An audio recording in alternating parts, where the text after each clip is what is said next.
Hello and welcome to another review by me, Trina, from www.themoontree.org. Today we're going to be reviewing the Lenormand card deck from Ciro Marchetti, the Guilded Reverie. I am on a journey. Oh, there's a long way left to go, dancing down the open road. Themoontree.org. Intuitive living for a magical life. Okay, so I'm going to tell you right now, this deck is going to get a high score because I use it in all my intuitive readings for my clients. I love mixing Lenormand style with tarot and oracle. I love mixing it all, but especially I love this deck. So here's the backs. They're easy to shuffle because they're sort of like playing card size. So as you can see, it's easy for me to shuffle. They're a little bit of a glossy finish and a little bit thicker cardstock than normal. So they're not too flimsy, which I like. Okay, so here's the backs. So let's look at the pictures for a minute. Here's the tower, which is like bureaucratic buildings or boundaries. They've got extra cards too in this Lenormand deck. So this is number 42, which is the compass. It's like, where's my true north? What's my direction? Here's the sun. Here's one of those extra cards that he puts in. This is the expanded edition of the Lenormand deck from Ciro Marchetti. So this is the mask. You know, what kind of mask are you putting on, or another person? The house, the rider, and the snake. Dun, dun, dun. So,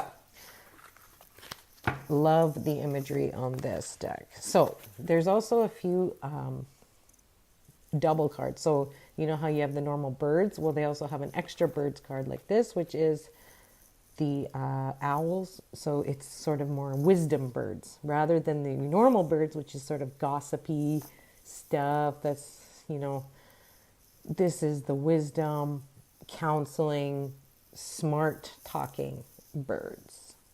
Okay, so let's do a quick reading. Our client comes in and says, what can you tell me about my career? Let's be general. Let's just do a quick reading about that. So I shuffle. Oops. We got to give this person a name, I feel. Let's say her name is Martha. Martha comes in. What can you tell me about my career? Now, everybody has their own different way of shuffling and dealing.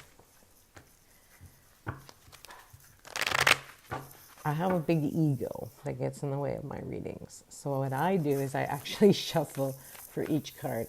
That's the way I do it. So here's that one, the middle. I always do middle first and then the left and the right. So middle is the main focus. Now we're going to sort of exemplify it or add some information. So I'm waiting and waiting and waiting until the perfect card pops up. Oop, there it is. It wants to jump. For me, that's the way it goes. I've been doing this for a long time. I do thousands of intuitive readings on my site, www.themoontree.org. And like I said, everybody has their own way of doing it. So that's the way she goes. Okay, and then finally, the final card here. Oh, it dropped out here. There we go. Okay. Ooh, so talking about Martha wants to know about her work. So because it's in the context of work, the child card is obviously the new beginning or something small, because you know, a real child doesn't usually have to do with work. So we're going to consider this as something with a new beginning. Involves time. There's some time constraints, or there's some time worries. Time is on her mind. And then we have some chatter, we have some rumors, we have some chit in the hen house, so to speak, at work. So if you're asking, you know, what are you going to tell your client? Okay, so client Martha, it looks to me like you've got, a new beginning at work here, which is great. But you're worried about the time, and you're worried about there's also some consideration about the chatter going around. So is there some kind of structural change at work that's worrying you? And then you can even go further by shuffling and putting cards to describe. So let's describe this new beginning. Oops. Oh, the risky. So this new beginning is pretty risky for you, Martha. We got the dice card here. Are you feeling lucky, Martha? Well, are you? Right? And then let's describe the time. The cuckoo clock, which in Ciro Marchetti's deck, that's an extra card. Because as you know, the Lenormand only goes up to 36 cards. But with the Guilded Reverie, he's added a few extra cards, which I really enjoy. I enjoy using them. At first, when I was first using Lenormand, I did not use these extra cards. But now I feel confident to use them, and I feel they have an added layer to the readings. So let's see, what's going on with the time stuff? Are you feeling like you're out of time? Are you feeling like time is an issue? Something's concerning you about the time? And then we get another one of those extra cards from Ciro Marchetti, which is the magnifying glass. So it's really observing all the little details having to do with time. So definitely at Martha's job, time is a factor, and this new beginning is risky. And we get the whip, which describes the birds. So all those rumors and those chit-chatter in the hen house, so to speak, at work, there's a lot of argumentative going on. There's a lot of arguing and hostilities perhaps towards at work. And maybe Martha is feeling a little bit overwhelmed with all this stuff. So, we could tell her that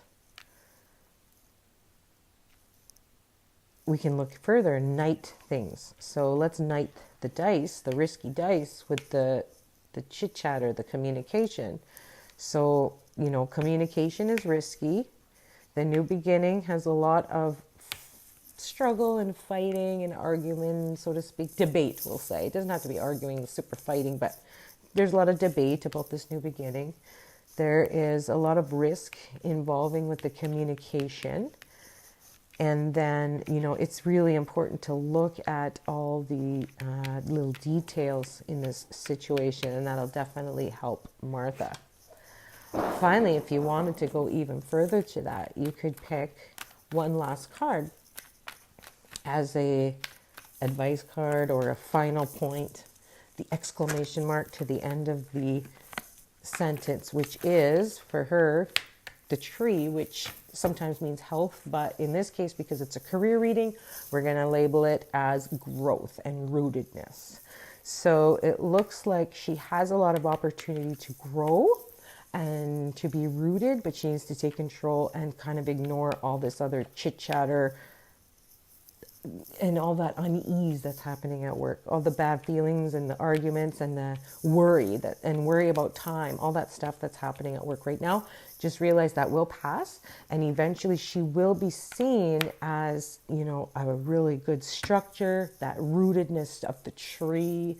She's going to be seen as a wise person in this company, and she's going to stay at this company probably for a long time, or else she should stay at this company for a while longer, because she's going to provide that security, that rootedness that this company needs. And it's going to be good for her after she goes through this kind of hump.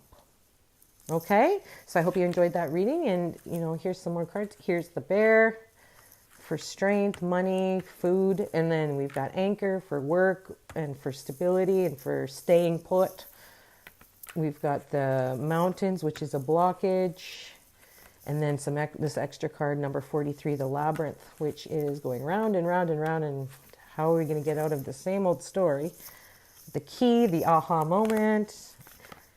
And then there's a couple man cards and a couple female cards as well, and so on and so on. So you can see here how beautiful this imagery. This is, honestly, this is my favorite deck. This is my go-to deck for every single reading I do for my clients. I add in a Lenormand layer, and my Lenormand layer always is the Guilded Reverie. So I'm going to give this deck a 9.5 out of 10, which is my highest review that I've ever given any deck. So thank you, Ciro. I love you. I love everything that you do, and I especially love the Guilded Reverie. All right, so I'll see you soon. Thank you so much, and visit me at www.themoontree.org, helping you navigate life's energies.